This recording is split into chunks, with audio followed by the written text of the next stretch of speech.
And what's good, everyone? It is Maestro. I'm actually not where I usually film these shows. So if you notice any differences, it's just because I'm on site here live for the Canelo Alvarez Dimitri Bivol fight, which is taking place Saturday night, as most boxing fans will know. All right, at the T-Mobile Arena where I am here in Las Vegas, Nevada. So I just finished a bunch of media stuff.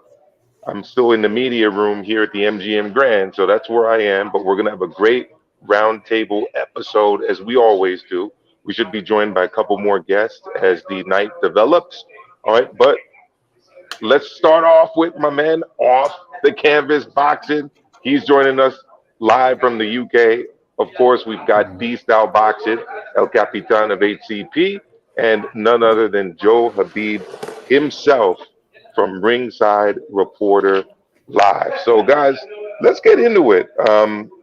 It's a pretty big fight weekend. I'm excited about it. I think it should be a good fight. We've got Canelo going up to 175 pounds again to take on Bivol. And as some of you will know, Tom Brown from, well, let's just call him PBC Promotions because that's really what he is, complained kind of that Canelo hadn't taken on Jermall Charlo and other PBC fighters, most notably either David Benavidez Jr. or Errol Spence Jr. in a catch weight fight. So before we get into what's going to be taking place here Saturday night, I'll start off with you, Joe. Did Canelo make the right move here, taking on Bivol at 175 and not taking on either Errol Spence at a catch weight or Jermall Charlo, or David Benavidez Jr.? Well, Canelo Alvarez, as he stated, obviously he wants to make money, but he can make money with this deal just as well as the other deal. The two deals are very comparable. But what this deal had is it provided him with more legacy type matchups. He wants to unify at 175. That's what he said. That's his goal. Can't accomplish that goal fighting a Jermall Charlo or fighting an Errol Spence at a catchweight because, okay, you're going to get paid, but he's getting paid for this fight. And, the path he has taken is, he, like I said, wants to unify. So he's going to get paid and he's going to, accomplish his goals at the same time. Whereas with that other deal, he's just going to get paid. So I understand the move. And I don't think he did do a bad thing here because he arrived at the zone just in time because now they have pay-per-view. So now there's more incentive for him to get more money, possibly, right? Depending on how well the fight does. I'm assuming here, and I can't say that with 100% certainty, but I'm assuming that there could be some other incentives involved in this deal because of this pay-per-view element that's been added. So I have no problem with the deal. I have no problem with this fight. I think it's a more significant fight, in my opinion, than the Charlo fight, than an Errol Spence fight, and even a David Benavidez fight, because David Benavidez, once again, does not have a title.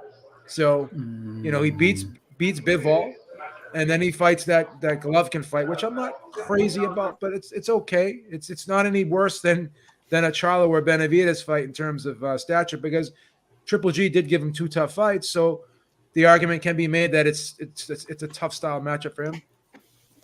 Some people may disagree, but at the end of the day, I have no problem with this deal, and I think this fight is a credible fight, in my opinion. Off the canvas, was it a mistake, in your opinion, for Canelo to, leave the PBC universe after he fought that fight with Caleb Plant and not take on the likes of Errol Spence Jr. or David Benavidez or Errol Spence Jr.? For me, or Jermall Charlo, sorry. Do you know what? Was it a mistake? No, it wasn't a mistake. Because when it's all said and done, when you're carrying up all your legacies, nobody will give a damn about, by the way, you made a lot of money fighting Jermall Charlo or Benavidez. But for me, my preference for Cinco de Mayo weekend, I would have preferred Canelo to fight Benavidez. Simply because he was already at 168. he might as well fight the guy who, relieved his belt, at 168, before stepping up to 175. That was my preference.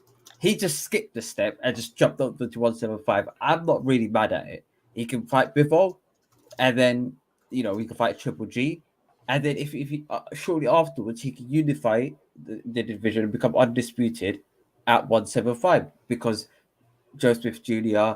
and Beterbiev are having a unification bout. So I do not see this as a what's it called, a mistake. Charlo for me should fight Andrade, or should fight the other middleweight champions. What's the name again? Benavidez should seek to fight, I don't know, Caleb Plant. He's on PBC. Why not fight Caleb Plant?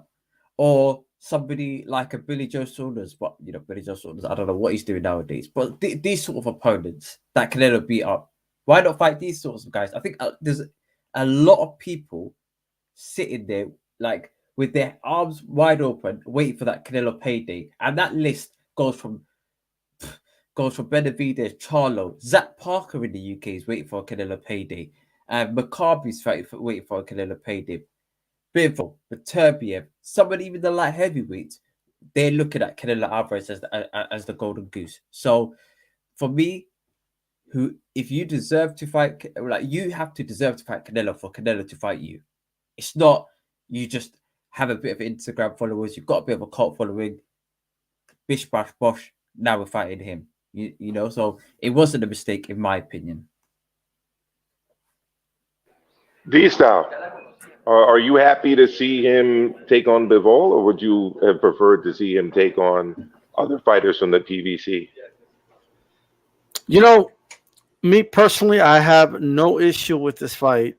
And if I came out today and said otherwise, I would be the biggest hypocrite on the planet. Because last year I said Bivol is one of the greatest challenges to Canelo in and out of his weight class.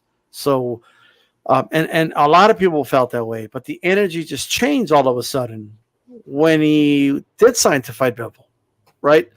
There was people last year saying, if you remember, when it was rumored that Bivol was going to fight him instead of Plant, when the fight first fell through, and there was already rumors of catch weight, of Bivol dropping to 168. Why won't he fight Bivol at his real weight? Canelo's always doing this stuff. If only he fought him at his real weight, then I could really give Canelo his credit. Okay, well, here it is. He's fighting him at his weight. There's no rehydration clause. There's no, there's no catch weight, nothing.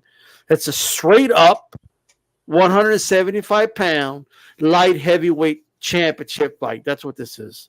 In my opinion, Bivol is the one guy that can outbox Canelo if there is one in his weight classes. But Beterbiev is the one guy that could potentially stop Canelo if he were to fight him. There's two types of challenges. Those are the two biggest challenges. Let me tell you something. Bivol's a real challenge. It's a better fight than Charlo. You know how I know? Put Charlo in the ring with Bivol. See what happens. Just see what happens. So to me, I think as a fight fan, I love this fight. Too many fans are worried about the numbers, right? Oh, he turned down. He turned down so much money. He turned down $100 million. Like, what do you care what he's making, not making? Because he's making the money anyway. He got a pretty lucrative deal anyway. Money's not the problem for Canelo. Look, if he had 99 problems, money wouldn't be one. Okay, he's good with the money. So that's just the way I see it. So I like the fight because I like the fight as a fight fan. This is a legitimate challenge. It just is. This is the true. And for those that subscribe to the notion that Kovalev was old, washed up, worn out from the yard fight, okay, fair enough. By your logic, he's never fought a real 175-pounder in his prime. He's about to do that. Well, D-Style and the whole panel, I wholeheartedly agree with everything that was said here.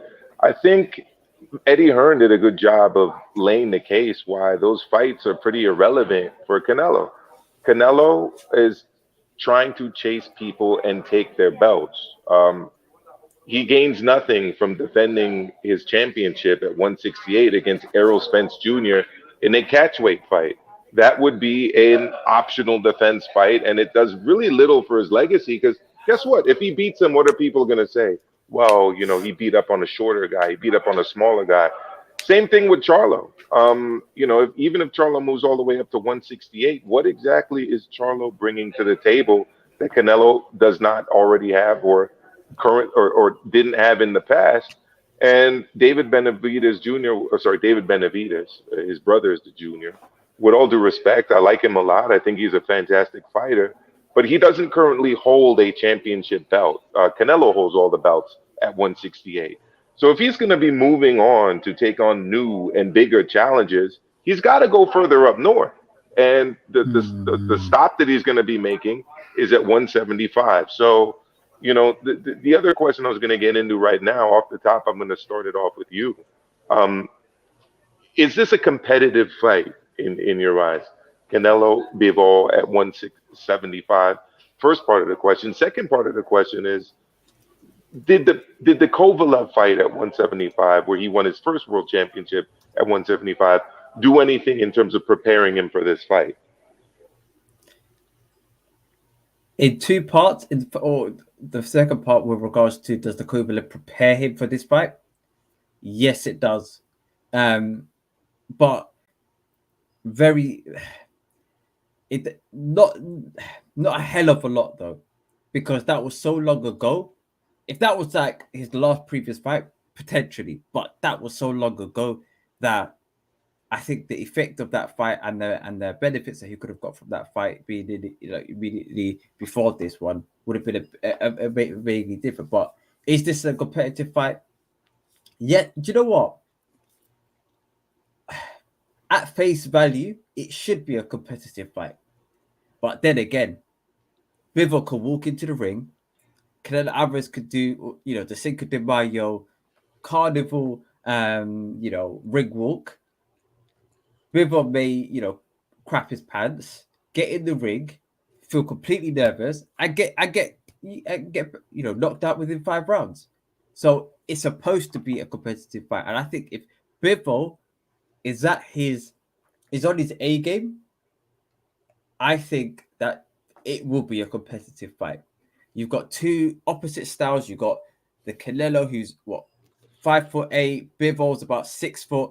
Canelo is the stockier, you know, come forward, hooks to the body type of a fighter. Bivol, on the other hand, he prefers things at longer range, 1-2s, in and out type of a fighter, very skilled boxer as well. So their styles means that it's going to be a competitive fight. But with Canelo, because of the whole crescendo, it makes people crap their pants. Let's face it makes people crap their pants before they even get in the ring. So it should be a competitive fight, and I hope it will be. Rated on a scale of 1 to 10 off the top in terms of competitiveness.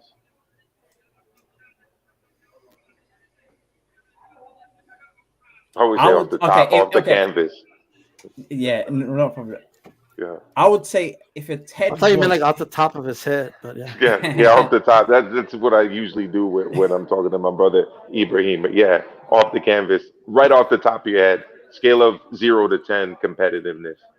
Okay. If 10 was the Triple G fight, or the most competitive Triple G fight, I would scale it, if Bivol's on his A game, an 8. If Bivol's on his A game, an 8. If Bivol craps his pants, a 2. It's dependent on Bivol. But if Bivol rises to the occasion and he shows his best boxing skills within his own ability, 8. Well, D-Style, you brought this up earlier. I mean, up until Canelo was going to fight him, Dimitri Bivol was considered one of the top light heavyweights, if not the top light heavyweight in the world. Has that changed? And how do you rate the competitiveness of this fight? You know, it's easy to. It reminds me of like the Chihuahua energy. You know how Chihuahuas bark at you like with everything they got when they're on the other side of the fence. You know what I mean? So when they feel like a fighter's on the other side of the fence and Canelo can't get to him at the moment for whatever reason, people bark like chihuahuas. Okay, like I ain't gonna fight no Bivol, and like there's content creators right now that make videos saying he's ducking Bivol, right? And now they're saying that it's a cherry pick from Canelo that he did this to duck the spent smoke or whatever. But let me tell you something, okay? In terms of whether this Canelo Bivol fight is it is competitive. Like I'm just telling you right now. Like I'll be honest, I don't think the odds are doing Bivol any justice at all. Like I think they're under appreciating him. This is his weight class. He's the defending champion. He has more experience at this weight class than Canelo. That's just a fact. He doesn't have more overall experience. Don't get me wrong, but at the weight class where they're actually going to fight, he does. You know what I mean? And that's just a reality. And he's fresh. He's had a full training camp, right? He's motivated. He understands what this means. He sounds confident. He's talking confident. I mean, I don't know what else to make of it. He's not losing his cool. He's not acting out of character. He is this cool, calm, collective guy. And you know what? That's how he fights. Cool, calm, collective. He's got a hell of a jab. He's got good movement, very good fundamentals. He's decent speed with his feet, decent hand speed. I mean, I really don't. I can't call him blazing fast like some people do, but he's solid, you know. And look, I don't think. Is he the hardest hit in the world? No, but he's got those punches that still sting you, and his opponents still got to give him respect. You know, and to be honest, it's not like power punchers have been like Canelo's Achilles heel anyway, right? The guys that give Canelo the toughest fights are the guys that think in there, the guys that are cerebral in there, the guys that are thinking ahead. Those are the guys that Canelo has a tougher time with, point blank, okay? Because he likes to think as well. And one thing I said about Bivol, he doesn't cooperate in that ring. He doesn't meet you halfway. He's going to do all the things that he feels you have problems with. Okay. If that means not staying in the pocket too long, that's what it means. Right. It's a competitive fight for sure. And to answer the question about whether the fight with Kovalev will prepare him for this, I believe so, because Kovalev had a lot of success with the jab. And I personally believe it was overstated how worn out he was. Okay. I think those were Kovalev's excuses after the fight, quite frankly. Well, there you go. Joe HABEEB. Oh, before we go to Joe, these are rated in terms of competitiveness, 0 to 10. 8.5. All right. 8.5. Joe HABEEB, same questions. Did the Kovalev fight at all prepare Canelo for this test against Bivol at 175? And is this a competitive fight? You know, I know you've got a lot of PBC fans that follow Ringside Reporter Live. I know a lot of people in your chat and people who go on live with you would have liked to see David Benavidez, would have liked to see Errol Spence Jr., would have liked to see Jermall Charlo. But is the Bivol fight a competitive fight? On paper it is, but I just have a feeling, because I think Bivol could get caught up in the moment. And I think Canelo is going to really raise his game for this fight. I have a feeling Canelo is going to have a really emphatic knockout in this fight. I think he's going to hurt Bivol. I think Bivol is going to have a hard time with Canelo's inside game. I think the jab is going to have a hard time finding Canelo. I think Canelo in that in the Kovalev fight, he had some difficulty, but to me, it seemed as though he was just biding his time. He was breaking Kovalev down slowly but surely. And even though Kovalev was landing the jab, it seemed like Canelo was kind of getting under it. It didn't look like he was really hitting him flush with it. It wasn't freezing Canelo. It wasn't stopping Canelo from coming forward. It wasn't a disruptor. To me, it was more of a get-off-me punch from Kovalev. But again, those are scoring blows. But I just think Canelo was kind of like saying, this jab isn't really hard. So I'm just going to keep coming forward. I think in this fight, he knows that Bivol's probably a little quicker than Kovalev. And I think he's going to move his head a little bit more as he comes forward in this fight. And I really, really think he's probably going to start fast in this fight because Bivol does not start fast. Because Bivol is kind of a guy who likes to slow the pace of the fight down, just kind of move around on the outside a little bit and probe from the outside. You know what I mean? He likes guys to come forward. And I think if Canelo doesn't come forward, then Bivol is not going to. So he's going to have to come forward. Sort of like Marquez was the counter puncher, but against Juan Diaz, he came forward because Juan Diaz was kind of a counter puncher too. So in some fights, we used to see Marquez lie back a little bit. In other fights, he would come forward. I think this is going to be a fight where Canelo comes forward and really makes this an aggressive fight. But on paper, I think that you can say this is a competitive fight. But I think it's not going to play out that way, in my opinion. I just have a feeling Canelo is going to overwhelm him. If I'm being honest. Let me ask a follow-up, Joe, and then I'm going to go back around the panel. Is Bivol Canelo's toughest opponent yet? And if not, who? I mean, let's discount Floyd because he lost that fight. Floyd Mayweather Jr., right? But of the guys that Canelo's beat, and he's beat everyone else, I think he does have one draw, but he's beaten everybody else. Is this his toughest fight? And if not, who? No, Joe. Golovkin was his toughest fight. Golovkin. D-Sal, your thoughts? I do think that Golovkin, as of right now, besides, like you said, besides the Floyd fight, it's definitely been his toughest fight. The first one. I frankly don't think the second fight was as close as some people think, or that Golovkin won. I think that's crazy. That's just my opinion. But some people feel otherwise, entitled to that. But I think it's fair to say that the first fight with Golovkin was the toughest of the two. Even if you don't agree with me that he won the rematch. But I do got to say, man, I mean, I don't think Bivol's going to be bothered by the moment at all, actually.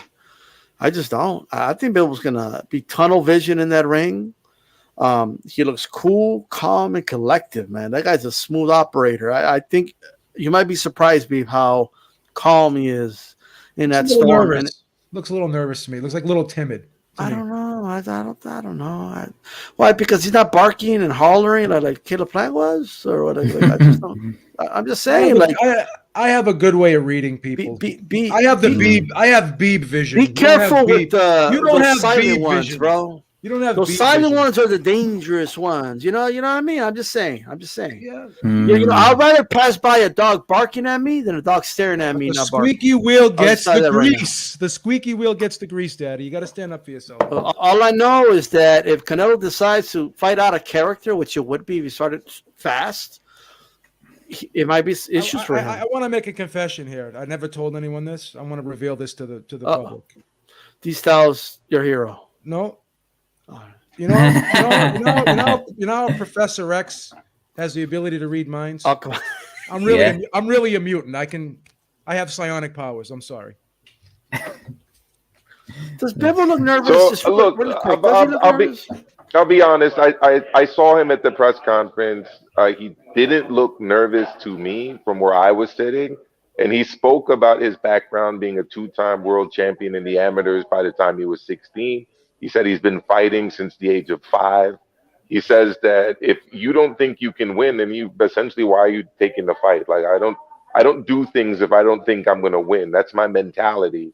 But yeah, I mean, so what about you, D-Style? I mean, rank Bivol as an opponent for Canelo. How does he rank? Is he the toughest? And if not, who? Again, discounting Floyd. I would say he's probably the third toughest opponent. Fourth toughest opponent.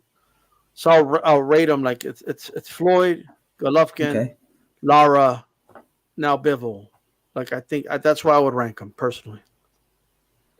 And the fact that he's going up in weight to 175 doesn't factor in, doesn't give Bivol any extra. I'm factoring that in, but like Okay. Canelo, he wasn't as good when he fought Lara. Like, you know what I mean? Like, he's a better fighter now, but he's moving up. So, you know, I'll just kind of put it right there. At the time, fighting Lara at the time was a big risk. Nobody wanted to fight Lara. Okay. People talk about like the Charlo twins. Look, the Charlo twins weren't even the best fighters in their gym.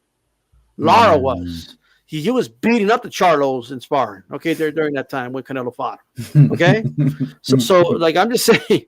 All right. So like I think that This Lara, guy's coming around. About time this guy's coming around. that was, at the time that was a tough fight. And if we're honest, I don't know if Canelo really was jumping at that fight. I think he felt a little pressure to take it. And in fairness, he told Golden Boy, give it to me. But I'll say 4 as of right now. I think Canelo's had a great career. So, you know, I'm actually a little nervous for this one, likely, in terms of, you know, Canelo potentially losing. I'm just saying. Like, I'm confident he's going to win, but I just feel like it's tough. He's moving up, and this guy's a legitimate. It's like people forget how legitimate dudes are when Canelo fights them, but he's legitimate, 175 pounder. This guy's at least, at the bare minimum, at least number 2 in the light heavyweight division. Yeah. At least. Yeah. At least. And Canelo's moving up to fight him. So, but D-Star, go. You wanted to say. Well, I was going to ask, and you guys just give me a yes or no, but I think that's how I feel. I think Bivol has the best shot to outbox him, but Turbiev has the best shot to stop him. So it's 2 different types of challenges. You know what I mean? Do you remember that time when someone was criticizing Callum Smith as an opponent for Canelo Alvarez at 168? And what was the question I asked that person? Name me 5 better super middleweights better than Callum They Smith. said they couldn't. Can anyone name me 5 better light heavyweights than Dimitri Bivol? I can't. I mean, I can Smith is only top 5 in I can only think of one. Yeah. That's arguably better, and that's Beterbiev. Beterbiev, yeah. But it's questionable whether Beterbiev is a better pure boxer than Bivol. And Bivol's already proven himself against Joe Smith Jr., who is about to face Beterbiev. You know what impressed me about Beterbiev, though? That Vosdik win was an incredible win for me. That's a good win. That was a phenomenal Jean Pascal as well, I think. Marcus Brown win was a good win, too, because Marcus Brown win. He could box his ass off. So this guy So, can but you're still sticking to your guns that it's actually Triple G that's his best opponent. I would so say, far. I would have to say that, yes. All right, OTC, brother. What are your thoughts? Do you know what? This could be his toughest opponent. Like,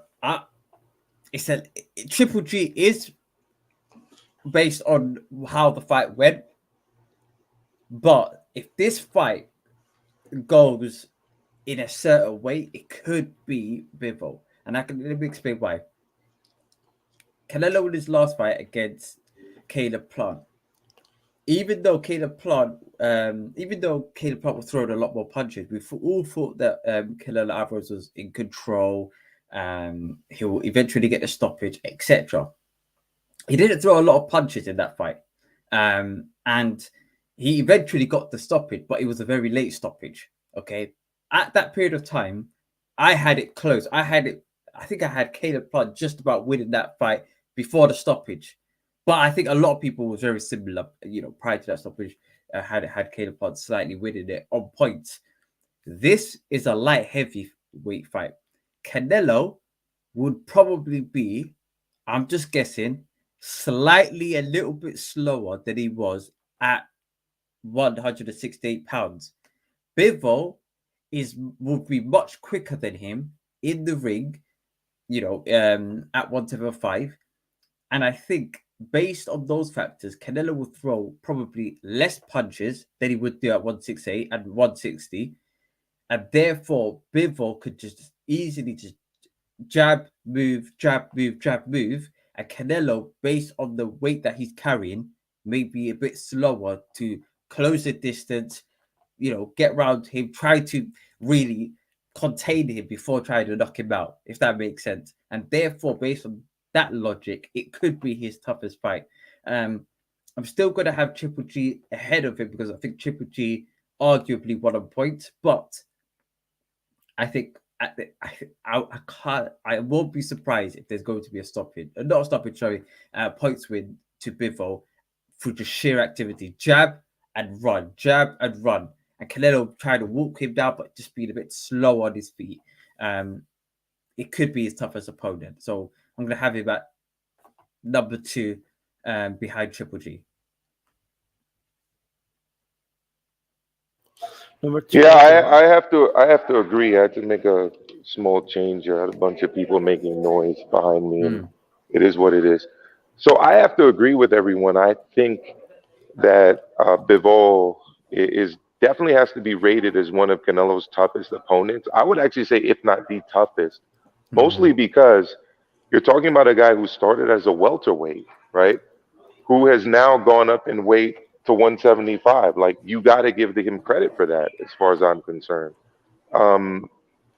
Canelo against Triple G, granted, Triple G's a great opponent, but Triple G was a middleweight. Canelo versus Lara, granted, great opponent, but Lara was a junior middleweight. He's stepping up in weight again to 175 pounds to take on a guy who we all agree is, if not the best, the second best. It's a naturally bigger guy who's been accustomed to fighting at this weight class for a long time. I don't understand the criticism of this fight. I don't understand people thinking that it's a bad move for Canelo to move up to 175. I think it's a highly competitive fight. But Joe, I'm going to ask you this, actually, and I'll rate it in terms of competitiveness. I think I agree with D-Cell. It's an 8 to 8.5. And I think it's going to be quite a competitive fight. There you go. I'll do the other side. But here's my next question. Having been in New York City all last week, I live in New York City, so there's nothing special about that. But there was a lot of promotion behind Katie Taylor, Amanda Serrano. As an observer, I haven't seen that much promotion for this fight. Joe, I'm going to go to you for this one first. Is it because this fight sells itself? Well, you would like to think that. Without question, Canelo is a superstar in the sport of boxing. I think he's mainstream, but I don't think DAZN does a good job promoting any fighter. To be honest with you, I think they need to do more advertising on terrestrial television. I also think that they should have their app pre-installed on these smart TVs, right? I think they should really contact like Comcast, contact like DirecTV, because I'm doing a lot. My Comcast package, Netflix comes with it. There's another streaming service called Peacock, and I think they should bundle up with me and try to really push themselves on the American public. I don't think they do a good job at all with their marketing and their advertisement across the board. Does this fight sell itself? I don't think so. I think it needs a little bit of a push. Now, Canelo, like I said, is a superstar, but I'm just not hearing people talk about this fight. I'm not really hearing people talk about this fight. I did hear people talk about the Plant fight. Like some of my friends who are casual fans, they did say, "Hey, Canelo's fighting with Plant." Because Showtime, say what you want about Showtime and Fox, they do a phenomenal job, right? They do a phenomenal job promoting. And I remember being on YouTube, every video I clicked, there was an ad for that fight. I haven't seen any ads for this fight at all. Not one. So DAZN really needs to step it up in terms of promoting the app itself and promoting these fighters, like I said. And I've been saying this for years. Well, does the fact that Caleb Plant is from the U.S. have anything to do with it, Joe? And that Bivol is Russian, or is it just a matter of Showtime getting their promotion and getting their content out a little bit better? I'm not saying that's not a valid point you're making. I'm not, but it still doesn't, dismiss the fact that DAZN doesn't advertise. They don't promote. They don't have advertisement spots on terrestrial television, and they should. They don't even have advertisement spots that much on YouTube. Showtime is in your face, man. That's one thing you can criticize. These events that you don't want to be on pay-per-view. That's fine. Everyone as a consumer has a right to criticize what they think is overpriced and what they think is not worth the bang for the buck. But regardless of all that, they still promote these fights. They promote all these fights like they're mega fights, in my opinion. And I think they do a great job. And I think Fox does a great job. And then you see Showtime, they have all these celebrities come up and they like interview these celebrities, and they just make sure they have and if they have like a series that they're promoting, they'll have like the stars of that series come up and they'll start interviewing them. Showtime tries to make these guys mainstream. You know what I mean? And ESPN does an okay job with that, but I think Fox does the best at that. I think Fox does a real good job. But you can't argue though. DAZN does have all the biggest names in boxing. They got Canelo, they got Canelo, they got Joshua. Golovkin's a pretty big name. Katie Taylor just did a huge number for them. 1.5 million is what's being reported. Yeah, I mean, you got Ryan Garcia too, with that mainstream Instagram following. They, with their stable, DAZN has a lot of potential. I just hope they don't squander that potential by not being aggressive by putting these guys out there. And that's just my opinion. Well, there you go, D-Style. I mean, you don't need to be sold on fights. We're all hardcore fans here of the sport of boxing. But is this generally a fight that sells itself? And do you agree that like the promotion hasn't been as big for this fight as for other Canelo fights? Well, here's what I'll say. So Raider from LA made a good point in the chat. I think the slap that happened at the press conference that went viral, like, helped get a lot of attention for that fight. But I also agree with Joe HABEEB that, as he calls it, terrestrial television advertising helps. You know what I mean? Like let's face it, some of the most popular sports, NBA, NFL, etc. NFL not in season right now, but they just had like a draft, for example, right? That'll be a good time to promote a Canelo fight and to the sports fan, and that's what they play at the bars. That's what they play at a lot of places. But the problem for DAZN is that they kind of see themselves as like this Netflix for sports or whatnot. Like they're the antithesis, the opposite, the anti-traditional television. But it doesn't mean they can't promote on terrestrial television, because they used to be the anti-pay-per-view, and they're selling pay-per-view right now. You know what I mean? So if you're going to sell pay-per-view, let me tell you something. You got to promote. You got to spend some money to make money. It's so different than the Hollywood blockbusters. Yeah, they spend $100 million. That's a lot of money, right? To make $400 or $500 million, right? So you got to spend something to make something. Now, granted, look, they're paying Canelo a lot of money, right? So I don't know how much more they want to risk and fork out, right? Maybe they're banking that they're going to make up the difference with that Triple G fight. I think that's what it is. They're like, let's just make them happy here. We're not going to invest too much on this one. But in September, we're going to promote the shit out. We're going to make up the difference. We're going to make profit. We're going to get that turnover rate. I think that's what they're banking on. But I do think it sells itself because it's Canelo, though. You know what I mean? I mean, that's what it is. But I have to be honest, I don't feel the buzz for this fight personally. It's just me. I don't feel the buzz for this fight. D-Style, I usually would go off the canvas here first, but I'm going to chime in here and agree with you. The buzz, I'm not really feeling it. I'm all in for this fight, obviously. You know, I flew out to Vegas to cover it, which is where I am right now. But the buzz around Katie Taylor, Amanda Serrano, I think was bigger. And it's not just because I live in New York City and I saw they didn't advertise really that fight either on like the kind of platforms Joe was talking about, but there was more media there. The weigh-in was pretty much filled out the Hulu theater. Chris Mannix himself said that he'd been to multiple fights there that were nowhere nearly as well attended as the Taylor Serrano weigh-in, not fight. So, I got to agree. I mean, I'm just not personally feeling like the big fight energy up for this one, and it is a big fight. But off the canvas, well, what are your thoughts?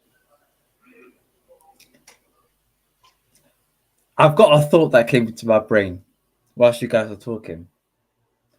It might be a bit controversial, but F it, yeah. Fuck it. If you're gonna say something controversial, you gotta start. You just gotta say the word. You know what I mean? But go ahead. Yeah. Is this not as promoted due to the fact that Bivol's ethnicity may play a part in it and the current climate? Because I mean, that's just a factor that I'm throwing into. Yeah, look, you're not off base here. I mean, I essentially asked Joe a similar, the same question, just differently worded. Bivol is Russian.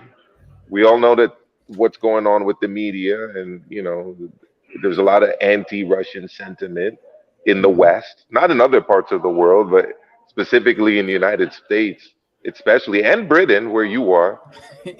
Yeah. And I don't usually, what do they do in these boxing matches? Oh, it's the Puerto Rican against the Mexican. It's the Mexican against the guy from the US.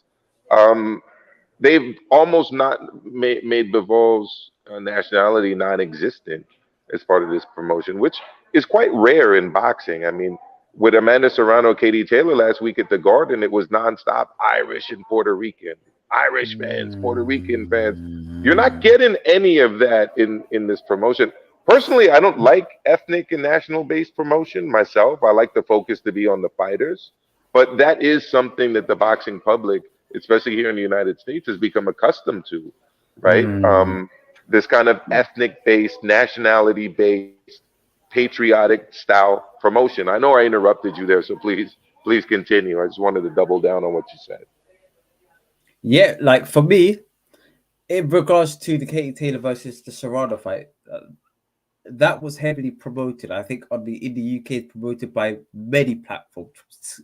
I don't think Sky did it, but I know BBC Sport did it, ITV Sport. A lot of just the randomest, news stations all picked up that fight based on the fact that was painted as, and it probably is the biggest female fight, one of the biggest female fights of all time. Okay, so like Madison Square Garden, undisputed. This is just another Canelo fight night at light heavyweight, where he's already won a belt before. I mean, I know it's Cinco de Mayo weekend, but they can't go down that route because they can't go, say Mexican versus the Russian. So I think they're in a bit of a pickle at this point. So.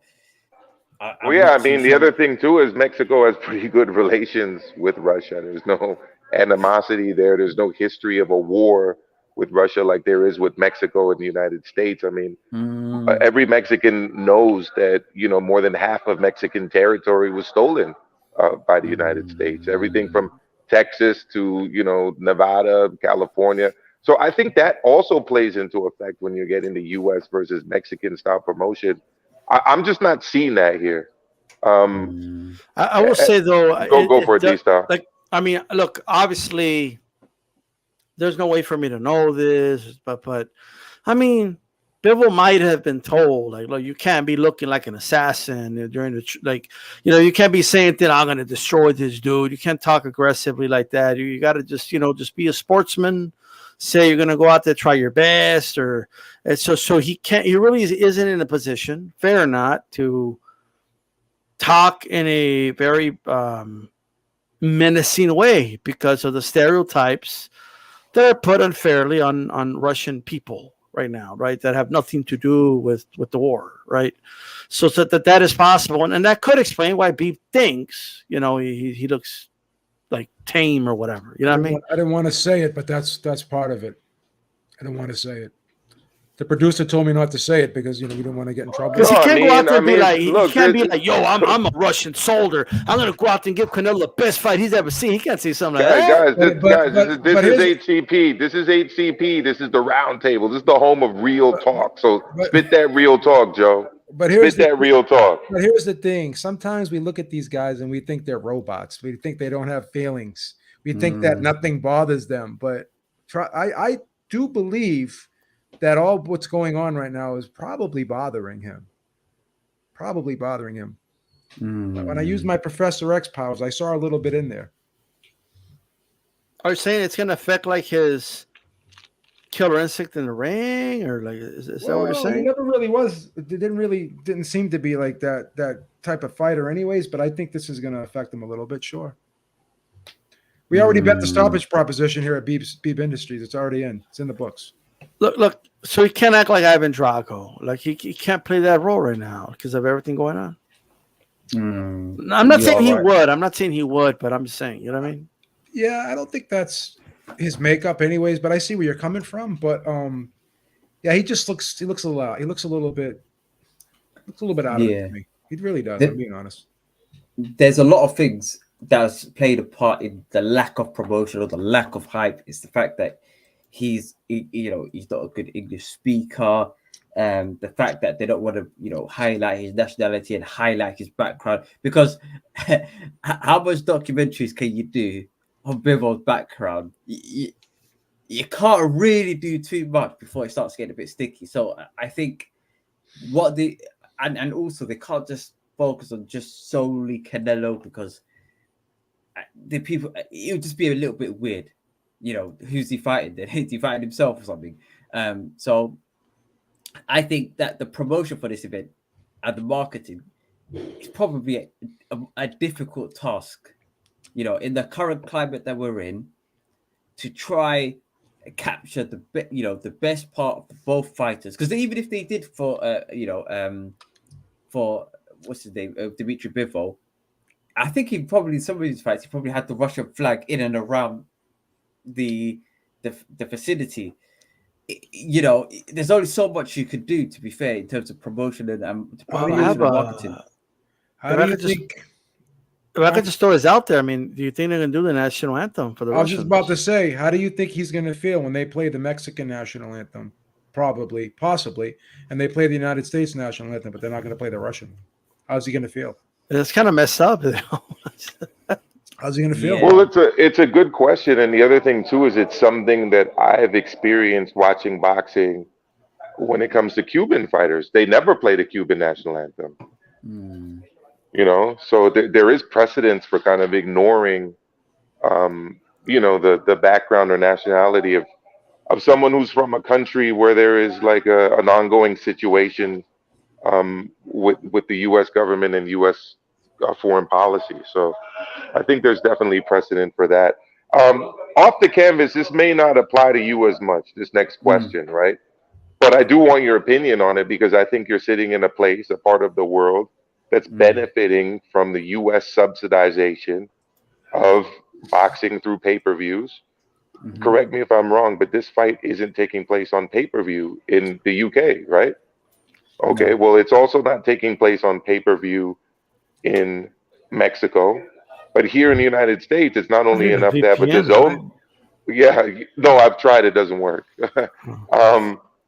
Here in the United States, I mean, we're being expected to, I would argue, subsidize the viewing of people in the UK, other parts of Europe, like Ireland, like Spain, like Italy, etc. Joe HABEEB, what do you think of the pay-per-view price before I go to off the canvas? And do you think this is going to affect sales at all with this fight? Well, everything DAZN has said they would not do, they went back on it and they did it. They raised the price real quick. They said that they weren't going to do the pay-per-view. They had these contracts for fighters, and then they ended up having to renegotiate these contracts, restructuring these deals. So they kind of went back on a lot of things. They said, oh, we're not going to overpay fighters, and we're not going to do this, we're not going to do that. So they're adding pay-per-view. The price is a little cheaper than the norm, right? But here's the thing: they're gonna throw another pay-per-view at us with Joshua Usyk come July, right? So Is that definitely going to be a pay-per-view? I believe so. I believe so. I'm almost positive that's going to be a pay-per-view, right? Ooh. So the answer to your question is right now it's still a value because I had half a year without having to do pay-per-view, and I'm paying like $8 a month for it, right? But I have my Showtime in a bundle, right? And it's pretty cheap when you break it down in the bundle, right? With my Showtime, I'm getting shows, I'm getting documentaries, and I'm getting boxing, right? And I have Showtime like like a lot of on-demand movies and stuff. So if I want to compare this to what's out there, right, to ESPN and to Fox and Showtime, but with the addition of pay-per-view, right, they've made themselves almost identical to them, right? Because at least with Showtime, you get all that other stuff, right? You get all the other shows, right? So what's going to happen is they're telling you, oh, we're only going to roll out this pay-per-view model for special fights. Okay, but that's a subjective word, right?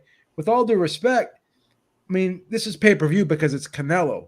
But is this, I don't know, is this a pay-per-view fight? You could argue, I mean, when Canelo fought Lara, that wasn't on pay-per-view. The Canelo fought Trout, that wasn't on pay-per-view. Joe, you didn't even have to go that far. When he fought Billy Joe Saunders in front of almost 75,000 people at Cowboy Stadium, that wasn't on pay-per-view, and that seemed like a much bigger event. Yeah, The well, feeling that's what I'm trying to say. than this one. That's what I'm trying to say. Like he's fought in, I'm not going to say better fighters, but more popular, more well-known fighters, and they haven't been on pay-per-view. And now you're putting this fight on pay-per-view. I just think what's going to happen is eventually they're gonna put on 5 or 6 pay-per-views a year, just like everybody else. That's just the way I see it happening. Because think about it: if Canelo fights 2 or 3 times a year, and those are all going to be pay-per-view fights. Joshua, if he fights a couple times a year, those are going to be pay-per-view fights, right? Usyk, if Usyk wins, those could be pay-per-view fights. Depending upon what happens with Golovkin. Ryan Garcia, if he was to fight like I don't know, say Ryan Garcia fights Devin Haney, was that going to be a pay-per-view fight? Who knows? So, right, I can just see the writing on the wall because everything they say they're not going to do. First, it's going to be like, oh, for special fights, but once again, the word special fight is a subjective term. So it seems like they're going to go down that they're going to turn into everything they said they were against. So look, I'm very interested to hear the opinion of Kenny, who just joined us. All right, salute to you, Kenny. Thank you for being here on the Roundtable. Look, just jump right in here. DAZN pay-per-view, good thing, bad thing, appropriate thing. What are your thoughts? It is what it is. I don't think DAZN had a choice. I think that every single fight that Canelo is in moving forward is going to be a pay-per-view, whether it's with Top Rank, DAZN, it doesn't matter. I don't think they had a choice. So I think in order to make this fight happen, they just had to do what they had to do. At the end of the day, you want to work with the GOAT, the cash cow. You got to sign to the GOAT, the cash cow's terms. It is what it is. I'm not mad at it. I don't care about it. It is what it is. We was going to pay for a Canelo fight no matter where he fought. Well, here's the reason I posed the question, Kenny. Yeah. I'm posing it because originally DAZN was supposed to be like the Netflix or the Spotify for streaming sports on television. You were supposed to essentially be able to pay a monthly fee or a yearly fee and get all the boxing content you wanted. Clearly, that's changed now. You said that it was a necessity. Do you think it was a necessity because of pressure from the PBC or coming out with big offers for Canelo, or was it something else? Or why do you think they had no choice? I feel they had no choice specifically because the way that boxing runs these days. It's not necessarily about belts. It's about being a pay-per-view star. You know what I'm saying? You can't be a pay-per-view star. if you're not on pay-per-view. You could be getting all the dollars. The zone could pay you all the money that pay-per-view is going to pay you. But unless you have some pay-per-view numbers to report to compete on some historical level of I beat this guy's numbers, I beat that guy's numbers, I'm the most historical, the biggest pull in boxing history, you know, like I think all of this plays into it, and all of this is a part of it. Of course, I would rather not pay the pay-per-view money, but it is what it is. At the end of the day, I just feel that this is the route that it is going to go, no matter where Canelo goes. The whole ego thing is a very big thing in boxing, and I'm not saying that Canelo has that ego. That ego is just present in boxing. The pay-per-view star model, the new wave of I don't like belts. Avoid me with the chase the belt talks. I care about money and pay-per-views, and so we're stuck, man. We're stuck. As much as I would like to see Canelo on the zone, under the zone, the subscription, we're stuck, and we're gonna have to pay for his fights. Joe HABEEB, I mean, is this going to be a problem for DAZN? And just ballpark it for me, Joe. Out of the 100% of people that are subscribed to DAZN, so as a percentage, how many do you think are just going to buy the pay-per-view? Like, how many are going to pass on buying this pay-per-view? Do you think there might be any kind of negative reaction to this, and people will just not be willing to purchase the pay-per-view through their app that they're already paying for it? Joe? Well, people are creatures of habit. So there are going to be some people out of principle that are going to say, oh, all of a sudden they are making me pay for a fight, but before they were going to give it to me for free. So what people are going to possibly do, and this is just my opinion, they're going to sit there and say, well, I didn't have to pay when he fought Billy Joe Saunders. Now I'm fighting when he's fighting this guy Bivol, who probably isn't as big a name. It wasn't as big of a fight, but I have to pay for this one. So there could be some blowback, excuse me. So there could be some blowback from the paying customer, but doesn't apply to me because I buy everything. I already bought the pay-per-view this morning. Yeah, I'm sure you did. But here's my other question: as someone based in the U.S., right? You're obviously in the greater Boston area. Kenny's in New York. D-Style, you're in El Paso. I'm in Las Vegas right now. I call the Bronx, New York home. I mean, we already pay a higher monthly fee than they do in the UK. We already pay a higher yearly fee than they do in the UK. And now we're being asked to not only pay higher fees for the subscription, but to also do something that they're not requiring of people in Europe, in Australia, in other major markets for them to do, which is buy a pay-per-view. As a U.S. consumer of boxing, how do you feel about that? I believe it's because of the PBC. I think you hit the nail right on the head. They lost a fight that they wanted to the PBC because the PBC could pay them more, and the only way they could pay them more is because of the pay-per-view. And they couldn't compete with the PBC. So they're saying to themselves, if we want these big fights and we don't want to lose them to the PBC, we're going to have to do this. So I think it was because of the PBC. I really do. And they're saying to themselves, well, if 800,000 people bought that fight, then why wouldn't they buy it? We'll sell it for $10 cheaper, and why wouldn't they buy it over here if they bought it on Showtime? But once again, Showtime and of course the slap. We're not gonna devalue how valuable that slap was of the promotion. We have to take that into account. I think D-Style was 100% correct in that assessment, but they think that he did 800,000 over there. That they think that they could do the same with the DAZN, and we're gonna. Do you think, Joe, that were they just losing money on fights like Callum Smith, on fights like Yildirim, on fights like Billy Joe Saunders? I mean, break it down, Joe. You've read the reports. They've lost millions of dollars. It's been out there. They've taken a loss in every year that they've been in existence. Right? So just because someone's going to bail them out every time, I mean, at some point you got to stop the hemorrhaging, right? Should they have just let him walk away to PBC and do the pay-per-view with PBC? No, is having Canelo over on the zone that big of a situation? Like, they already have so many of the fighters. It's a question for everybody. I think they would have. I think they would have come across as weak in that move, Kenny, because when they made a splash into the U.S. market, they essentially. I mean, I don't remember if they were saying this 100% directly, but the idea was that they were going to take over boxing with this new subscription-based model. That pay-per-view would be dead.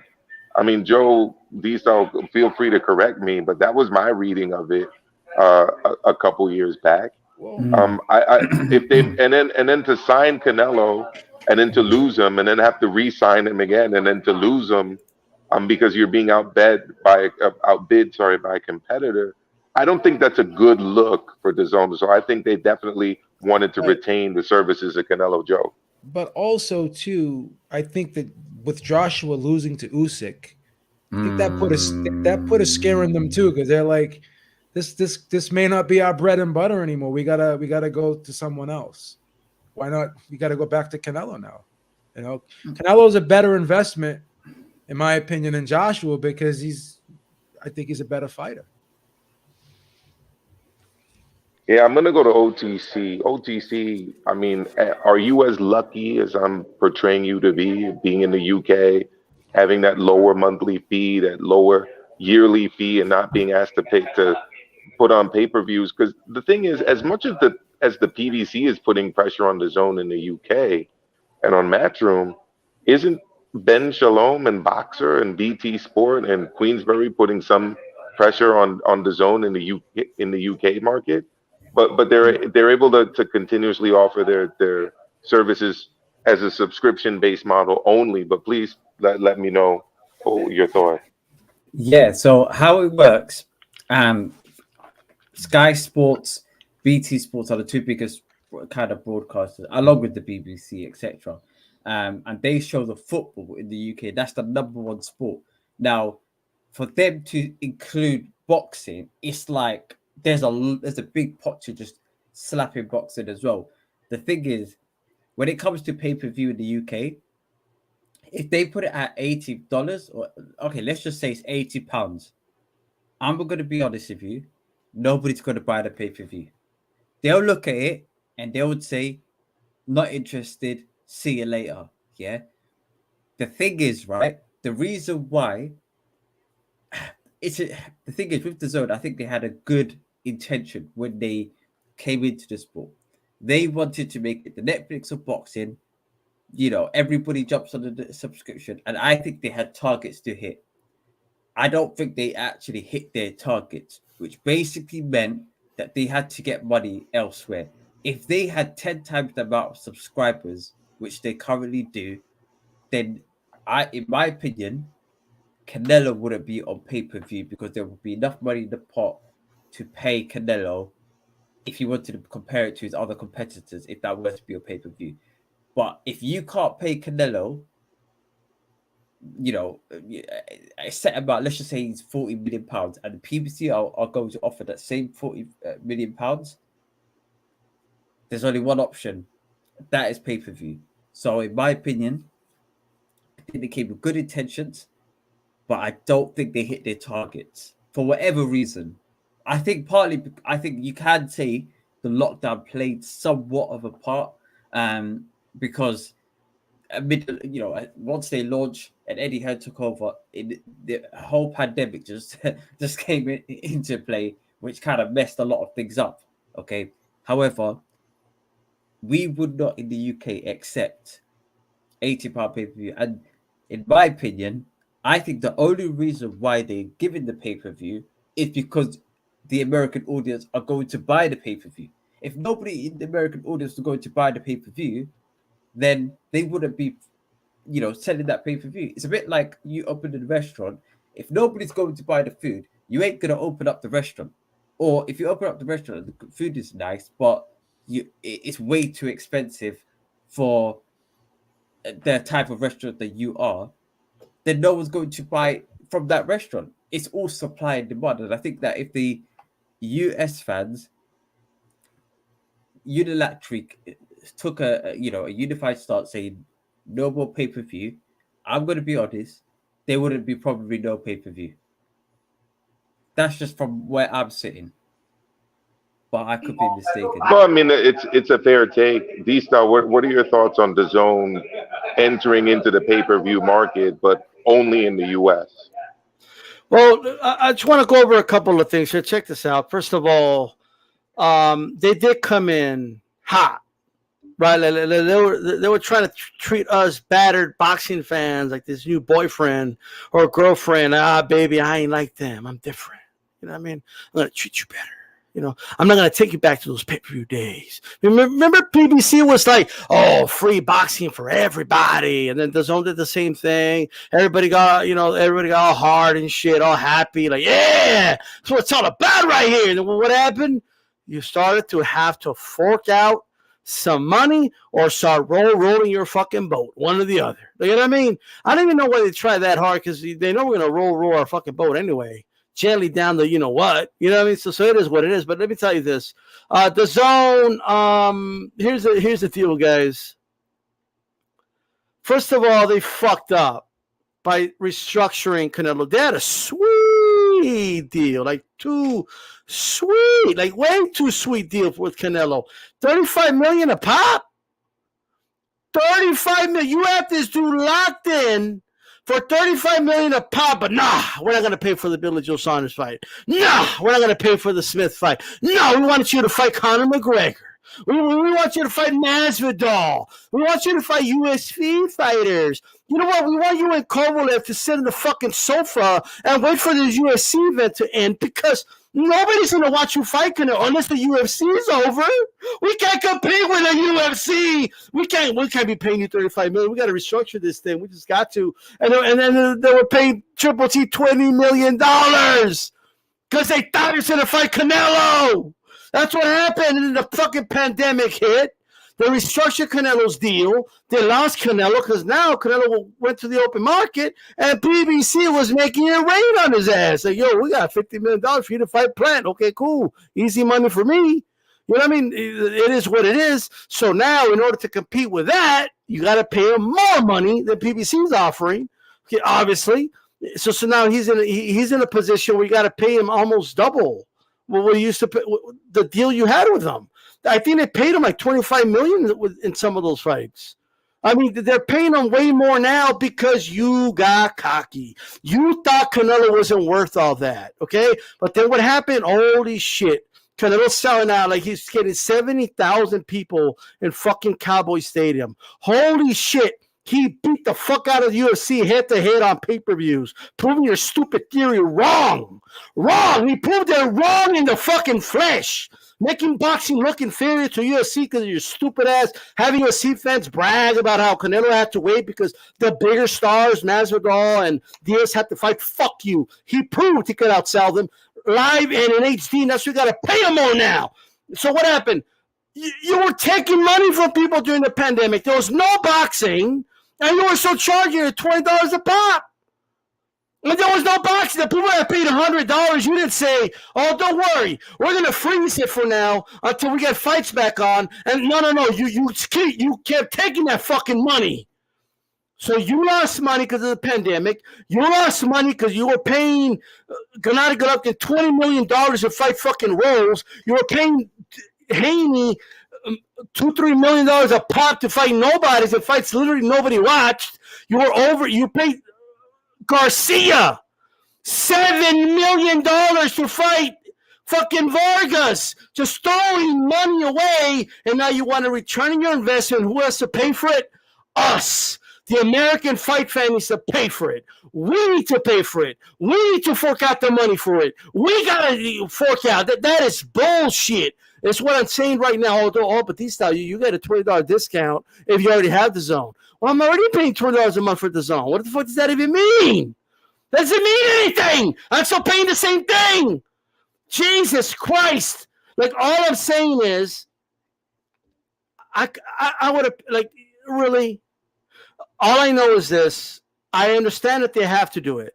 They have to do it because of their stupid decisions. They have to do it because they thought Canelo wasn't worth $35 million a fight.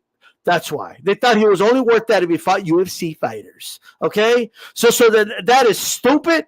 Canelo had to leave them to prove them wrong, and now We got to pay the price for it. And I think it's bullshit. You know, can the UK fans pay a little bit? Can they make pay $5 at least? You know, can they pay $5 more, £5, some, help us out? You know what I mean? I'm just saying. Come on, you guys pay to watch like freaking Chisora fight. You can't pay for a Canelo fight? A little bit? I'm just saying. That's all I got. No, D-Style, I agree with a lot of what you're saying. I traveled to Mexico a lot, especially before the pandemic. But even during the pandemic, I went a couple of times.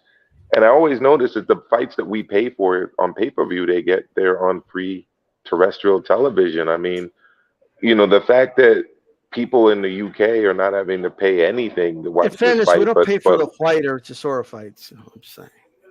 Well, yeah, I guess. But even if we did pay what they pay for those pay-per-views, we'd be pretty happy because they're paying about $30 for those pay-per-views. Whereas when, you know, we want to watch Errol Spence Jr. and against Dennis Ugas, we're having to pay, you know, close to $80. You know, it's a lot of money. And Diesel, I think a lot of what you said is absolutely spot on.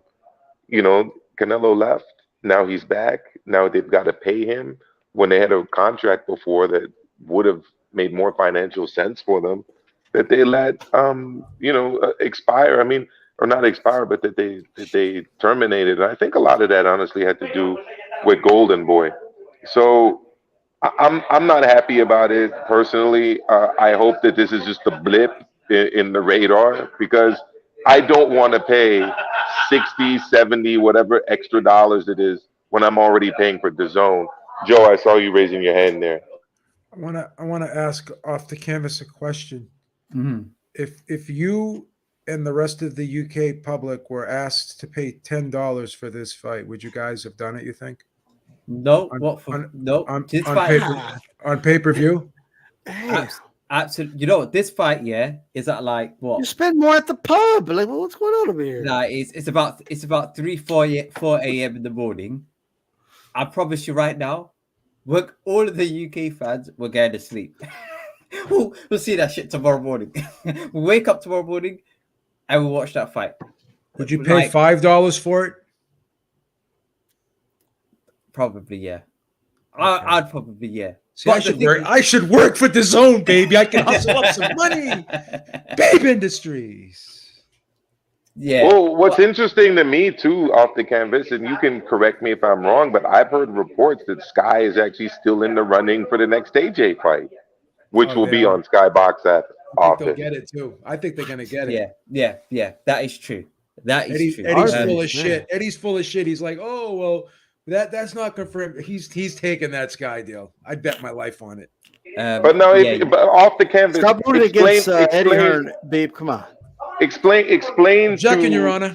Bias. Explain to the roundtable viewers off the canvas why AJ would take a deal with Sky instead of going with DAZN, which would have a pay-per-view facility based on what they're doing with Canelo here in the United States. Why would AJ find that enticing?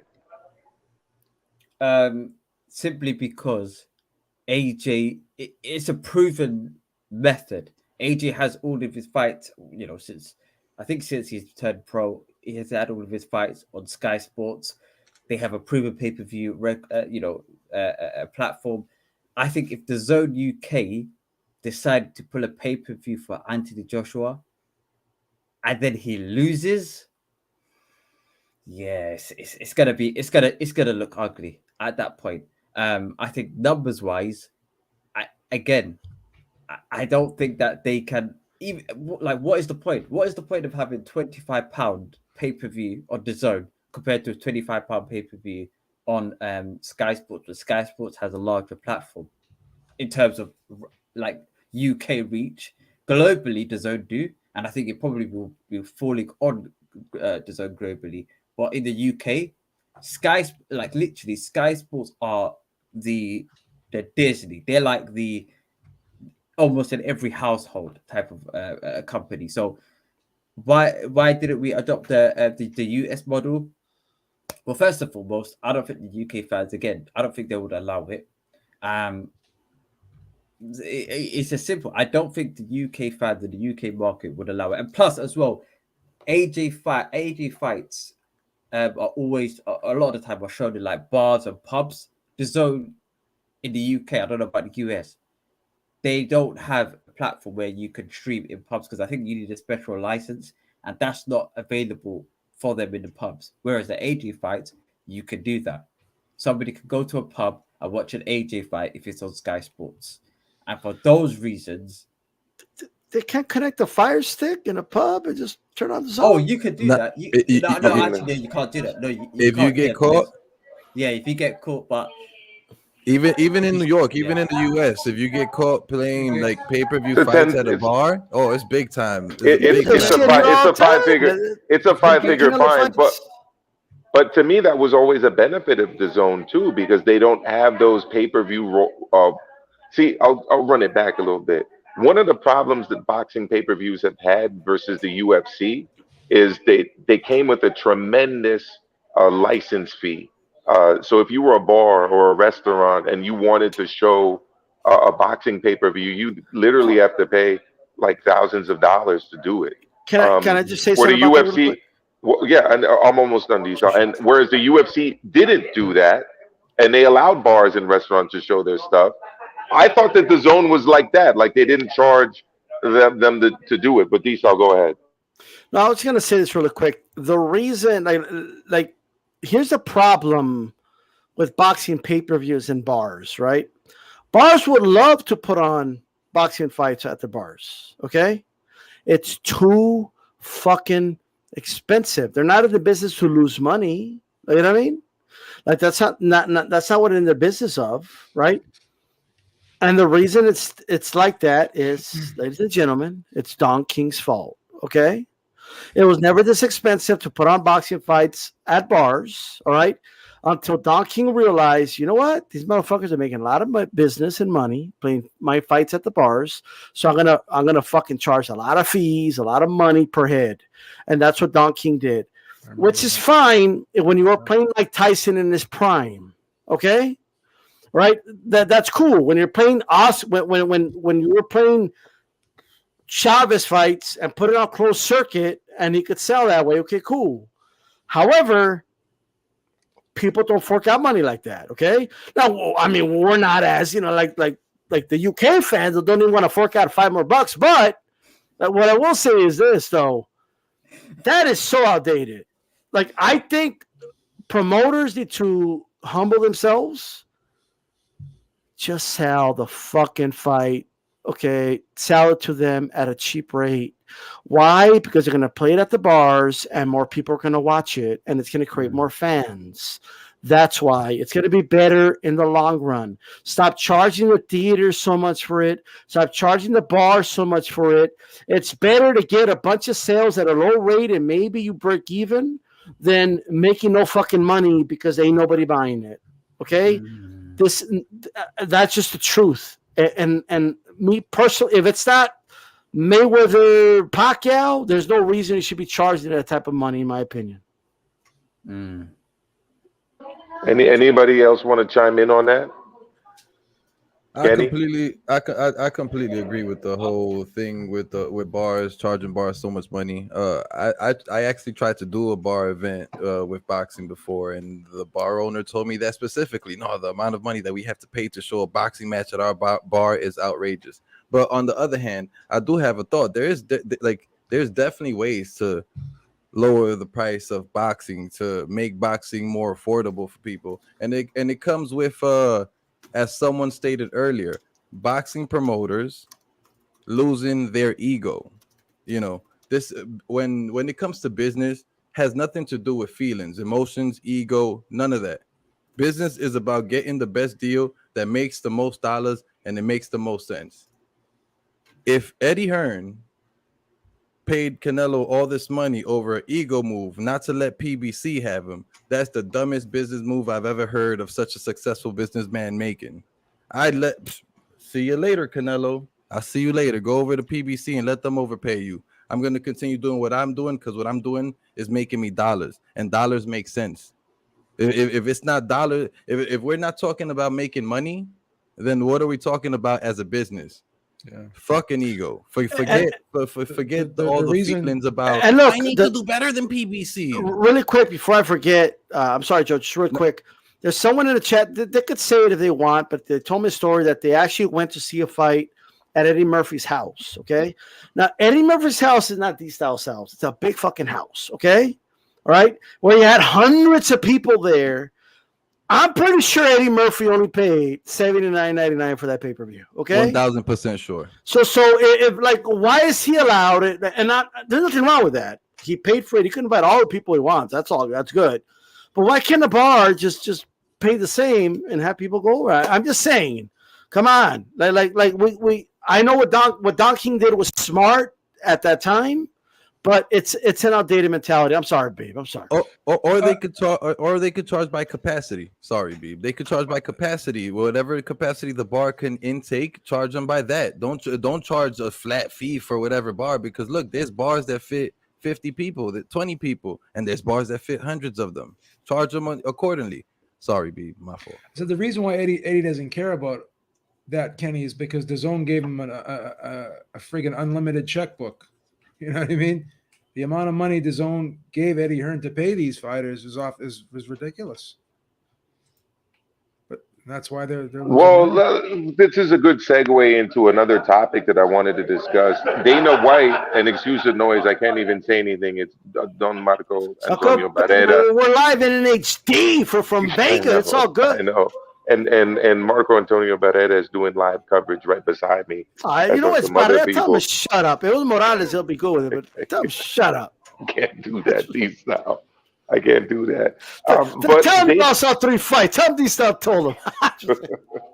But D-Style and company, Dana White made headlines this week yet again, trashing boxing.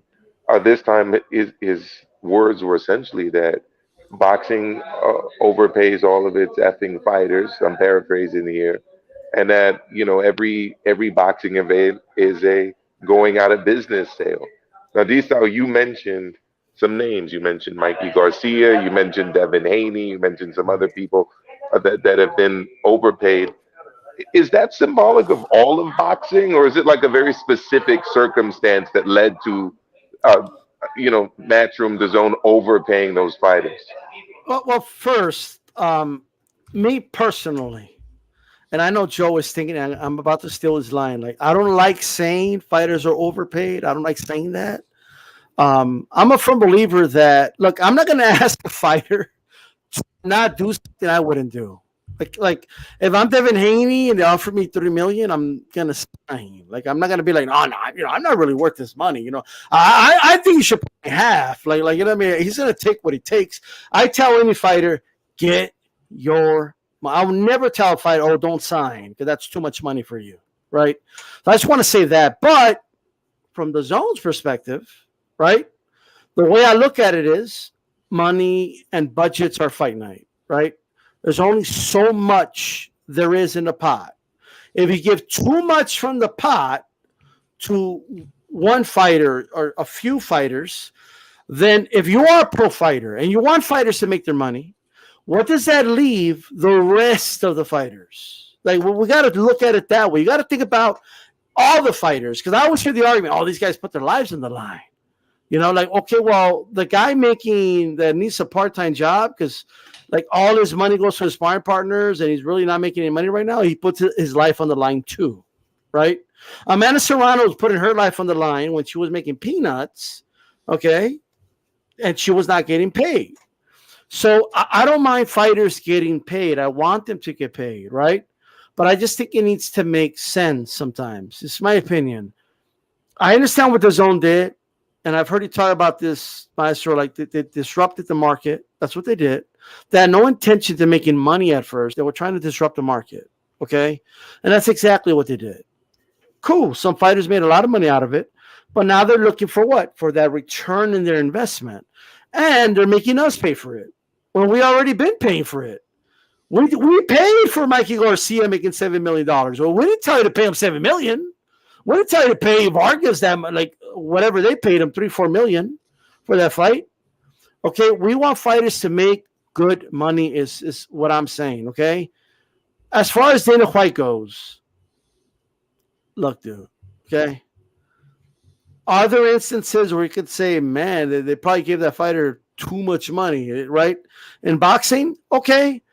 I'd rather have that problem than my headliners making $600,000 and Dana White and the UFC owners taking a vast majority of that money.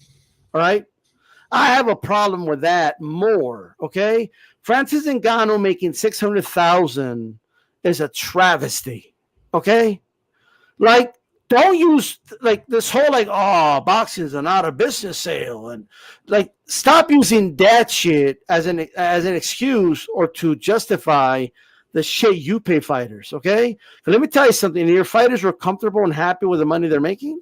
All right, if you were happy with that, then I guess Usman wouldn't be begging Canelo for a boxing fight, would he? Right? He wouldn't be out here saying, I want to test myself with Canelo. Please, Canelo, fight me. And then Canelo says, nah, I'm good. I don't want to fight you. I'll beat you in a real fight. Like, what does that have to do with anything? Okay, like, what the fuck? Like, if Canelo had a gun, he'll shoot you. Like, well, who cares? Right? You heard what he said, right? And me and Canelo walking through an elevator. Who comes out alive? Like. Well, I mean, I didn't know we were talking elevator fights and street fights. I thought we were talking professional sports. Yeah, like, and in the professional sport called boxing, Canelo whoops his ass. It's as simple as that. Yeah, and what if like I don't know, there's a rule. There's not going to be a ref that says go, right? Well, what if Canelo just sucker punches you, knocks you out? I mean, who knows, right? Like, it's just some dumb shit. It's a dumb logic. Who gives a shit? But you're acting out in violence, having wet dreams about beating up Canelo in an elevator because he doesn't want to box you. Okay, is not the answer to anything. Okay, at the end of the day, Canelo isn't going out of business sale. That's not what he is, right? His events are money-making events, every single one of them, right? So maybe you got to pipe your shit. Dana White doesn't want to pay his fighters because he's partial owner of the UFC and he makes money off of it. That's just the deal, okay? You want to talk about boxers getting paid too much? I think Dana gets paid too much, right? I agree with that 100%.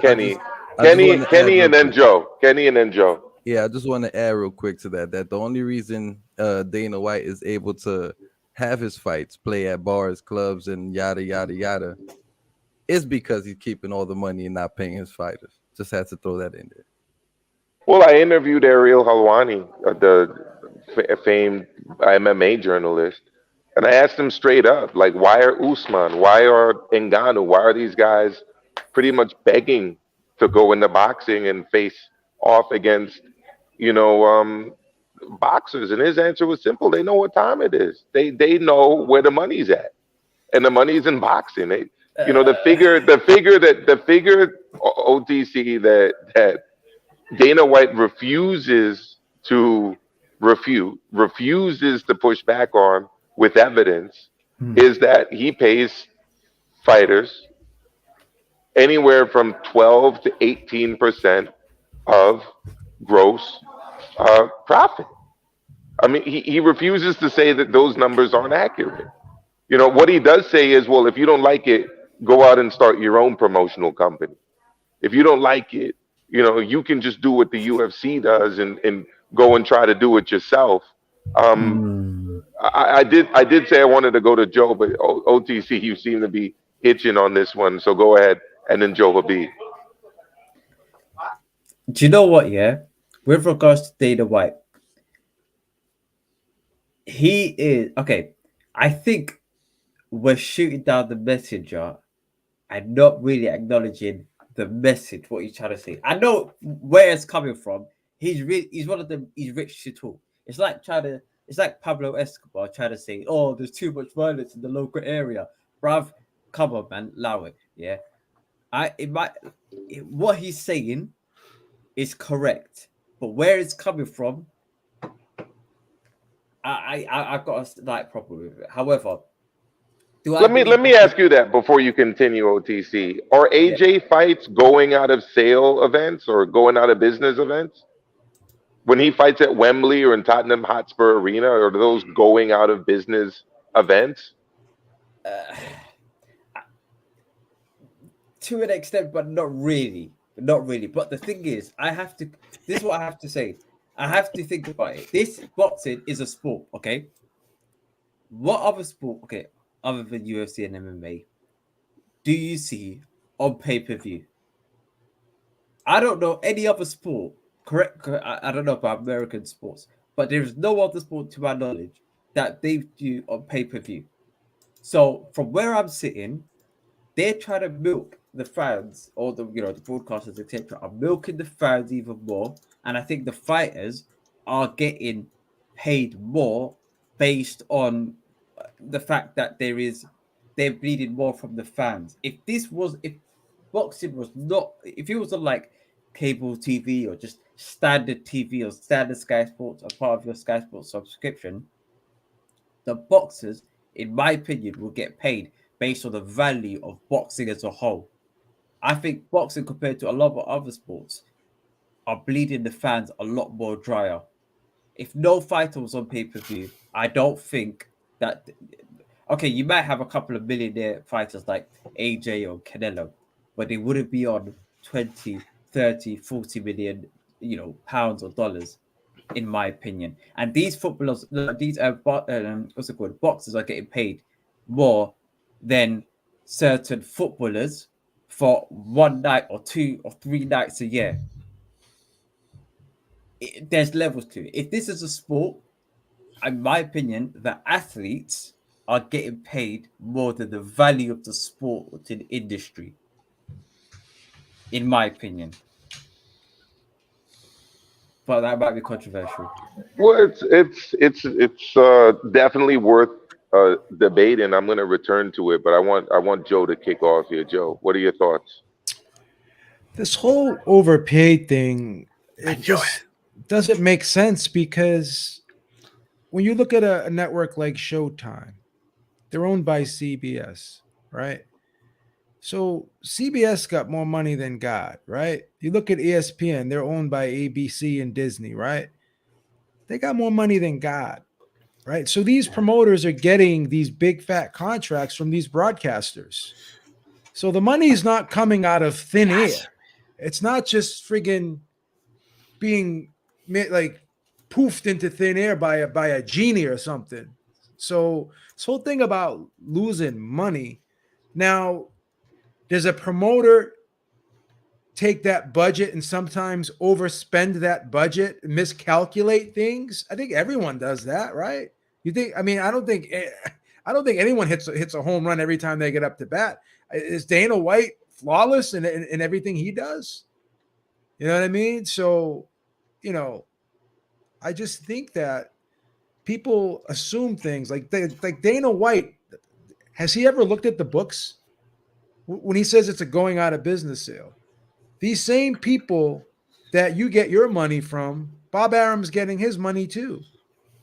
So, because you choose to spend the money that you're given differently than Bob Arum, I mean, let's be realistic here, right? Deontay Wilder and Tyson Fury, they sold 800,000 pay-per-view buys at $80 a pop. That's $64 million, right? And then the live gate, what was that? Another 18, $19 million. That's a big event right there. So if that was the UFC, they would have probably taken 60, 70% of that money. Whereas in boxing, the promoter's probably going to take 30% of that money, 30% of that money, 40% maybe, but probably 30%. So we can't lie about the percentages here. The UFC allegedly pays the fighters 17% of the gross. A lot of people have said that. I don't know how true it is. That's been reported. Well, right? the issue is, Joe, is that Dana White refuses to say that it's false. He always swerves it. Yeah.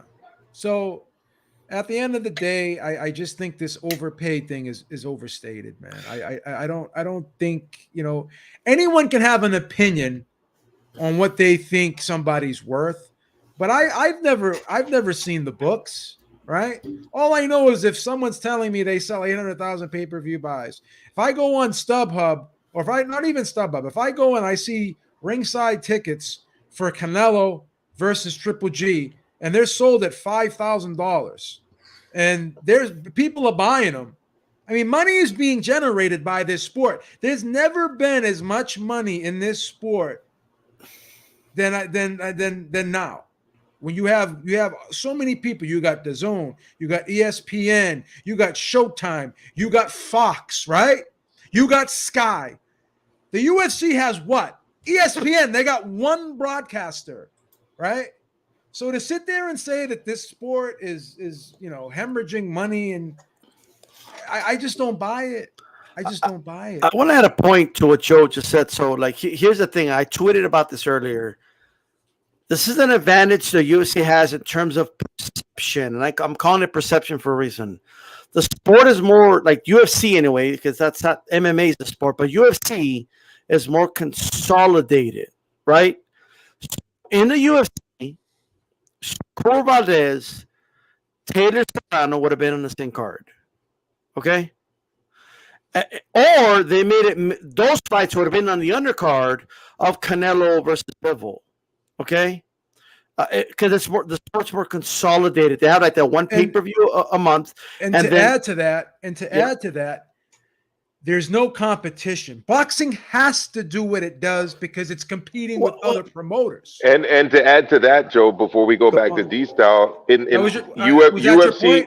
UFC controls its own world titles. It would be like the PBC having a world title, Top Rank having a world title, and Matchroom having a world title. This is what I'm trying to say, because like sometimes boxing fans say certain things, UFC fans say certain things, fight fans say certain things, and they don't realize what they're saying, right? Oh, I wish boxing will give me undercards like the UFC does. I want cards like that. The only way you get cards like that is if guys like Canelo only make $500,000. Okay, the only way you get cards like that is if Katie Taylor doesn't make 1.5 million. Okay, or Amanda doesn't make $1 million. The only way you get cards like that if Shakur doesn't make over $1 million, and Valdez doesn't get what he was making as well, over $1 million. So the problems we have are there because these fighters are getting paid more money. So like we just got to deal with that. Those sports are more consolidated, okay? A UFC is, so it gives it.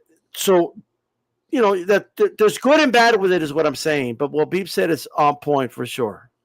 But not only that, D-Style, how many registered boxers are there worldwide, and how many registered fighters does the UFC? Boxing is a bigger sport. They have no choice but to fight each other because the talent pool is so small over there. Yeah, but really quick, relative. But they also super chat. Yeah, just really quick. Valdez and Stevenson, are they or were they not the two best at 130? Yes. We keep like the perception of boxing is that the best never fight each other. Canelo's about to fight one of the best at 175. If this was a UFC event, it would be perceived differently. Like it just would in a positive light. I want to get to one other point before I get to Nando's super chat. We actually don't have cross-promotional fights in MMA, and Ariel Helwani mentioned that. I mean, the one champion never gets to take on the UFC champion. The Bellator champion never gets to take on the UFC champion. And despite what some people say, I mean, some of the best fighters in these lower weight classes are with one championship. And some of the fighters signed to Bellator are ranked amongst the best in the world by independent fight ranking organizations. The idea that, the best always fight the best in the UFC or in MMA in general is just not true because they don't have cross-promotional fights. Let me get to Nando. Nando says, don't forget the UFC owns their fighters' NIL rights. This is true. They don't get to sell their names the way boxers do. Serious? They don't get not only that, D-Style. Think about it. Deontay Wilder has an Everlast contract, right? Alexander Usyk is with Rival or Lomachenko. I'm not too sure who Usyk is with. Fighters get to wear their own shoes, their own trunks. They get to rock their own branded. I just the UFC fighters have to wear uniform. essentially. So let me finish the super chat. Just sold Nate Diaz NFTs with no compensation. Amateur college athletes have more rights. Excellent point, Nando. D-Style, go for it. No, like I just want to kind of end it with this. Look, obviously, like yes, you do get these big elaborate cards in MMA, but let's be honest. If Bob Arum only had to pay Terrence Crawford 400,000, you know what I mean, and he only had to pay Lomachenko 100,000, and like you don't think he would have all these elaborate cards too? I do, right? But he's got to pay these guys a lot of money, right?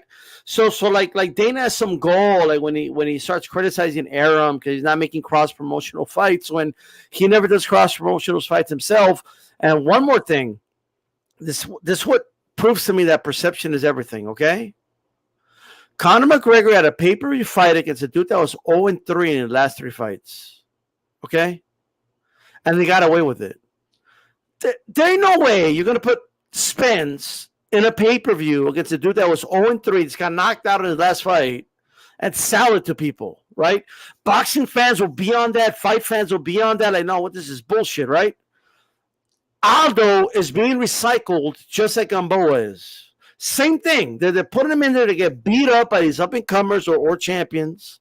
It's the same thing, but the narrative is different. Like, oh, Aldo's a legend, and well, we don't talk to him about Gamboa because they're doing the same thing, but that's all I got. Then they fight each other 3 or 4 times because once again, there's not enough fighters over there. They have to keep recycling guys like Yeah, and they don't have cross promotion. Let's move on to the next topic real quick. One second. All right, jab the like to the chat. Jab the like. That's what I was just about to say. Please hit the like button. Appreciate us, how we appreciate you, and just hit the like button for my man Maestro. Thank you so much. And I go from one noisy spot to the other, but it is what it is. I'm in the media room at the Vegas, MGM brother. That's the way it works. Yeah. You know what I mean? So one thing I wanted to ask you all. I've been saying it for a while. You know, other people have been on the fence about things regarding Jake Paul. Removing what you feel about him as a fighter, how do you rate and rank Jake Paul as a promoter? And D-Style, I know I'm going to be leading the witness here, but I mean, Amanda Serrano went from a $10,000 fighter to fighting on undercards of Jake Paul to headlining and selling out the Garden in short time. I mean, I think it's pretty clear what I think. So I want to hear what all of you guys think about this. Joe HABEEB, I'm going to start with you. Rate and rank Jake Paul. Well, if we're gonna judge him on this event, then I'll give him a 10. You know, but again, we have to see what he's gonna do moving forward. One thing I don't like what he did after the fight when he tweeted out that video of her weighing in the next day at 133 or whatever, and he said that this was sent to her manager in confidence, and I tweeted it out and I wasn't supposed to, whatever. I didn't like that move because I don't like this fight was so great. Let's not try to put a damper on it by the narrative. Oh, well, I'm not a real lightweight. You know, I'm just not going to buy that. I think both of these girls probably walk around at a similar weight. I think if you want to really be technical about it, both girls are probably 130 pounders. I think Katie Taylor can make 130, and I think Amanda's best weight's probably at 132. She looks emaciated at 126. They both have the similar frames. They're both the same size. That's the one thing I didn't like with the whole she's not a real lightweight at the end. I just didn't like that. But other than that, in terms of how successful this event was, and in terms of what he's done for getting her the payday she deserved. He's done a phenomenal job. Well, there you go. OTC, I see you kind of shrugging your head in acknowledgement there, shrugging your shoulders. What are your thoughts? Rate and rank Jake Paul as a promoter. I think Jake Paul the thing is, at first, I'm going to be honest with you. Well, because I'm a KSI fan as well. I looked at Jake Paul and I was just like, bruv, he's annoying me now. But then again, I looked at him, I took a step back and I said, wow, this guy's a genius. He's pressing all of the right buttons at the right time to get the right reaction from people. For me, In terms of promotion, absolutely 10 out of 10. 10 out of 10 promotion from him. He think about it. It might, correct me if I'm wrong, I think this probably might have been the highest viewed female boxing fight of all time. This might be up there. I don't know if it's right up there, but 1.5 mil, it seems like it's up there. But regardless, It's a big and impressive number, regardless of if The it's most first, watched second, or headliner third. for sure. The most watched headliner, yes. yeah, most definitely. So for me, Jake Paul, breath of fresh air in boxing. He's an asset to boxing. I don't know why some other promoters may not like him. I think that people, especially boxers in particular, should take notes and watch what this guy is doing and try to learn lessons from what he's doing rather than criticize him. Because I think at first, a lot of people tried to criticize him where they should have been taking notes. So I think he's been an asset to boxing. He's done amazing stuff and long way to continue. D-style boxing, rate and rank Jake Paul as a promoter. Well, here's the thing, right? Here's the thing. One thing that cannot be taken away from him, whether you like him or not, feelings aside, is that he played a big role in getting Amanda Serrano the bag. That cannot be argued. That's not like a arguable. That's not a debatable topic. You know what I mean? So I give him all the props. Anyone who helps a fighter, regardless of the motive, to get paid, I give him all the props in the world, right?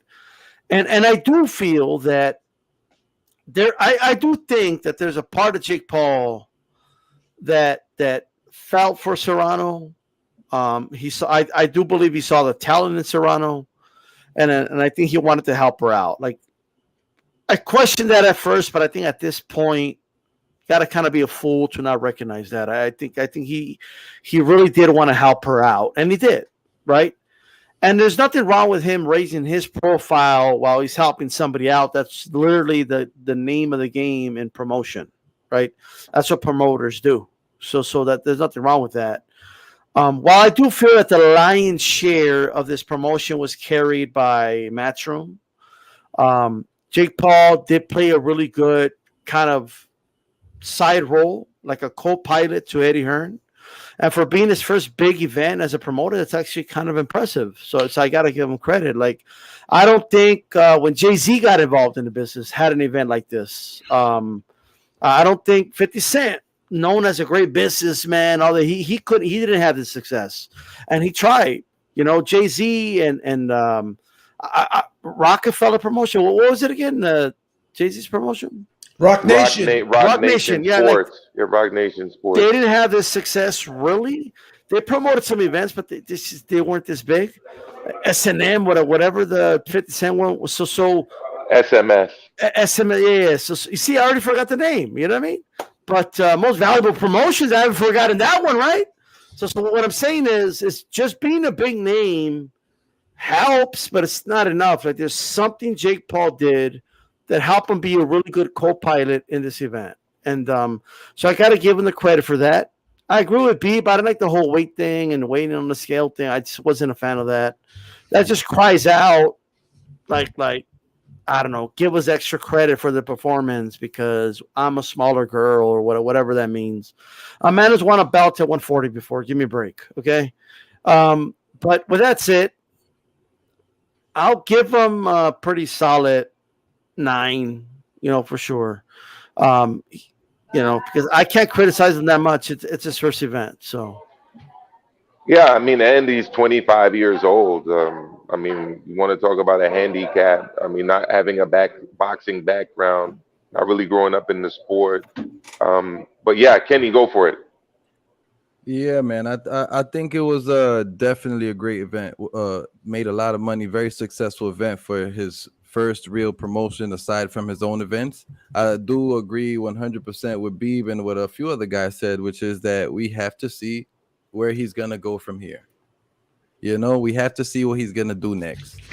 If is he just going to stay with only Amanda Serrano? Is he going to sign some other female fighters? Is he going to go into male boxing?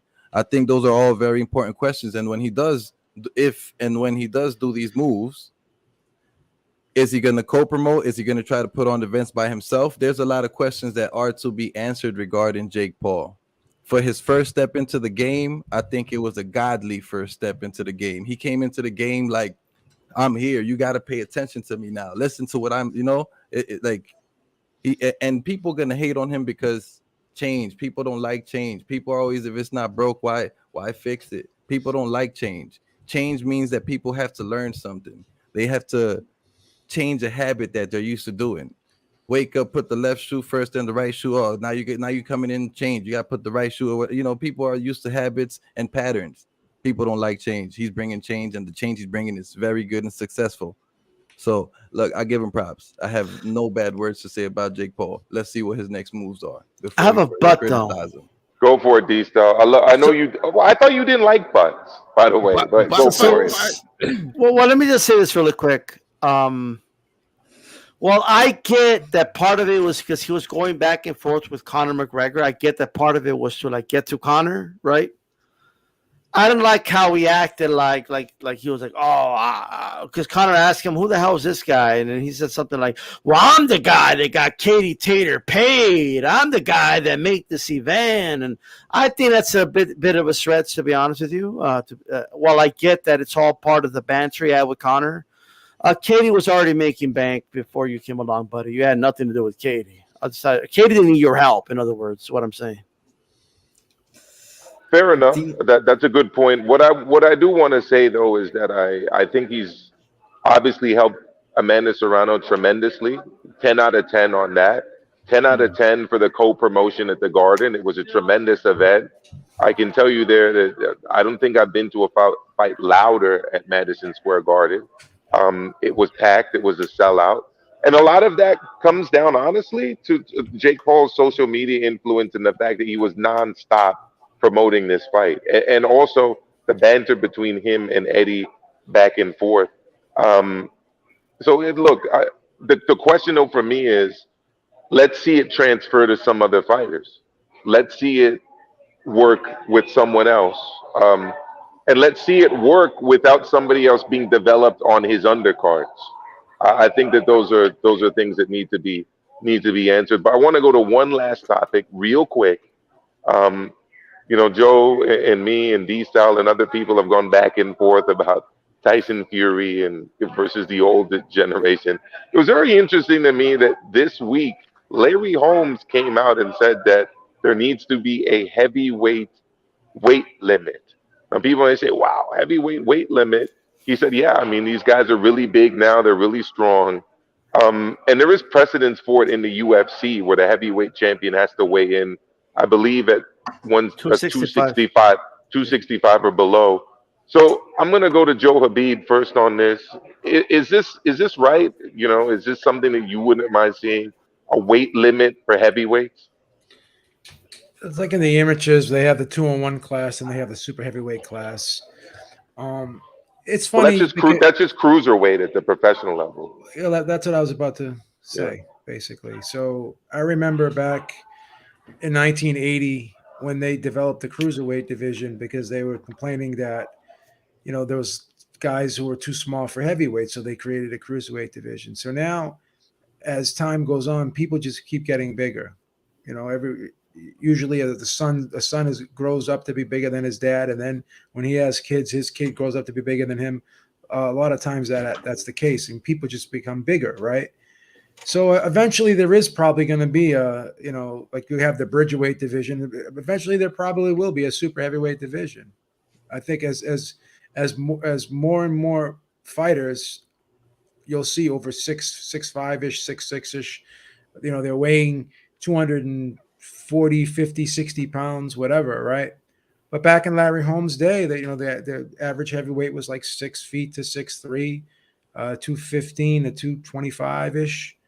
So it's a different ball game. So he's not used to seeing these guys so big like that. So even growing up, you never really seen guys that were that big. You'd see an outlier here or there. And then you had back in the day, you had Primo Carnera, who was like 6'5", and he was like 260, but he was an anomaly. And, he wasn't the most athletic guy in the world. He wasn't the quickest guy in the world, according to, people that know about him. Right.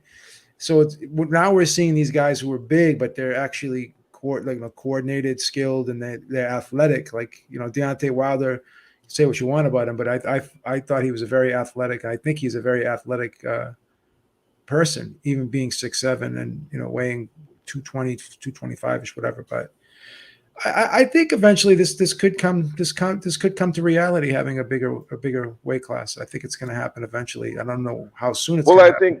I think specifically what he actually called for was not even like the development of a super heavyweight weight class, but actually just to cap the maximum weight that you can weigh in at as a heavyweight. Yeah. He didn't specify what that weight limit would be, but I mean, that's really the thing. D-Cell, let me go to you next. Is this something that you would have a problem with, capping the heavyweight weight limit? Well, like in UFC, right? It's 265 pounds. Like, yeah, Fury would easily make that the day before. Like, it's not like, what do you weigh in this one? 264. Yes. Yeah. So like, I guess, like, could Fury cut a couple pounds and weigh in 265 if he wanted to rehydrate a couple more pounds? I guess he could do it anyway. Like, it as of right now, would it make a difference? No, in my opinion. Well, what if the weight limit was 240? Well, they already have it at 225 right now. Like, isn't that the Bridger weight? Yeah, the WBC. But, yeah, like I guess, I mean, look, I support Bridgerweight because I support kids that protect their sister from rabid dogs. You know what I mean? Like I'm not a monster. You know what I mean? I love Bridger Walker. He's a great kid. I was accused of being that on another show. He's a great kid. I want to support him. I want to support his legacy. You know what I mean? And I think that's what their home is talking about, supporting Bridger Walker, his legacy, what he left behind. Always remembering this brave kid that saved his sister from a rabid pit bull. You know what I mean? That disfigured his face, but he protected his sister. All right? And that's what I believe in. I believe in kids that protect their sister from rabid dogs. There you go. No, but in all seriousness, real quick. Look, I got to get OTC and Kenny. I just don't believe in it. I'll leave it at that. I just don't. I just think heavyweight should be a limitless division. I don't believe in, he's too big and strong for me for heavyweight. I don't. Well, there you go. Kenny, would you have a problem with what Larry Holmes is suggesting, capping the heavyweight division at a certain weight? I would have a huge problem with it only if there is no weight class after. Like, I feel like there has to be a weight class after. You're limiting the amount of people that can box. And if I could see a giant Goliath dude box another giant Goliath dude, then I'm down. Count me in. Why would you limit boxers or people who can box? You know what I'm saying? So like the Mountain against Eddie Hall.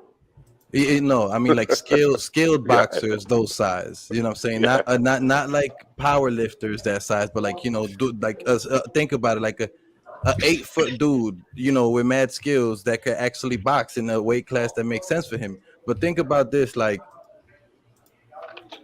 I would like it actually makes sense to me to cap it somewhere like at 250, 240, like you said. It actually would make sense, and to create another weight class. The only thing that would suck about that would be more sanctioning fees, more belts, more nonsense along those lines. But it would create more fights in a sense, more fights and more entertainment. Like, think about two giant dudes fighting. Like Beeb said, as generations go by, we only get bigger. I'm like 7-8 inches taller than my father. He's like 5'10". I'm 6'3", almost 6 foot. Like, come on, it's crazy. So yeah, I'd like to see some giants fighting. Last but not least, and what are your thoughts, OTC? Weight limit for the heavyweight division or no? For me, is Fury just too big? Do you know what? For me, I'm with Larry on this one. And the reason why I'm with Larry on this one, the thing is, I thought about it multiple different ways. I think even before Larry Holmes did it. First and foremost, I've seen a lot of heavyweights. Remember David Adelaide last week? Was it last week or the week before when he fought? It was on the Fury White undercard. Yeah. Have you seen his opponent? Like, there's Yeah, a lot I mean, of heavy. big belly wasn't really in shape. Yeah, exactly. There's a lot of fighters that are, especially at heavyweight, that are just completely out of shape. Completely out of shape. Like, if you ask them to run 1 mile, they'll run 100 meters and start huffing and puffing. Like, there's heavyweights, but professional heavyweights that are like that. So for me, I want it to be a sport, and with athletes that can compete at the highest level. If you cannot, like, the only way you can do, limit these sort of guys, or get a bit of like professionalism, is a weight limit, or maybe a fitness test, whilst in camp, to confirm that you are, you're up to scratch to at least compete in the ring. Something, Yeah. it's got to be something, because for example, Andy Ruiz, I was thinking that right now. Andy Ruiz, for somebody of his height, remember when he came in against Joshua, the second fight, he came in Yeah. about 280 283. something. 283. 280 That for was Andy so heavy Ruiz. for a 5'10" dude. Oh my Some god. girl- 30 pounds heavier than the first time he fought him. Fully He's clothed. bigger than He had 20 Usyk. pounds of clothes He's on. He had 20 bigger. pounds of clothes on. Well, there you Exactly. go. And I think Yeah. and I think that if the fighters are capped at, it doesn't have to be 264. It may just be 270. Anyone that's go over 270, some fighters that David Adelaide fought that's like 300 pounds or something, they're just out of the picture. Or you got to pass the fitness test, or you're out of the picture. If you are, I don't know, Andy Ruiz, and you balloon up in weight, that's fine. But you cannot be eligible to win a world title. It should be very similar to the other divisions where you have to, cut to an extent or eat properly, and it will bring out the professionalism. It's either that, or you introduce fitness tests, which I'm not really Got against it. either or. There you go. Well, interesting topics, very great responses and conversations tonight. I want to remind everyone that D-Style is going live now on his channel for Roundtable Overtime. It's been a pleasure to do this show here from the media room at the MGM Grand, here where I'm covering Canelo Bivol. If anyone has any questions that they'd like me to ask of people, make sure you drop that in the comment section. I'll do my best to ask, and I'll make sure that I take my members' questions to those interested parties as well. I want to thank everyone for tuning in live today. This has been another edition of the Roundtable. Just really Make sure quick, you click over Kenny, to D-Style Boxing. I know Kenny wants to plug something in real quick. Oh, Thank yeah. you, thank you. May 13th, I got my EP coming out, all on the table. I've been working on that for some time. Got delayed by the pandemic. It's finally here. Show me some love. Show me support. May 13th. Let's make that happen. Hip hop, R&B got something for everybody. Let's go. There you go. All right, guys, we're going to be talking about Canelo Usyk at 201, and did he duck Spence at overtime? So the link is in the chat. I'll see you guys there. There you go. Thank you, everyone. I'll see you all next time.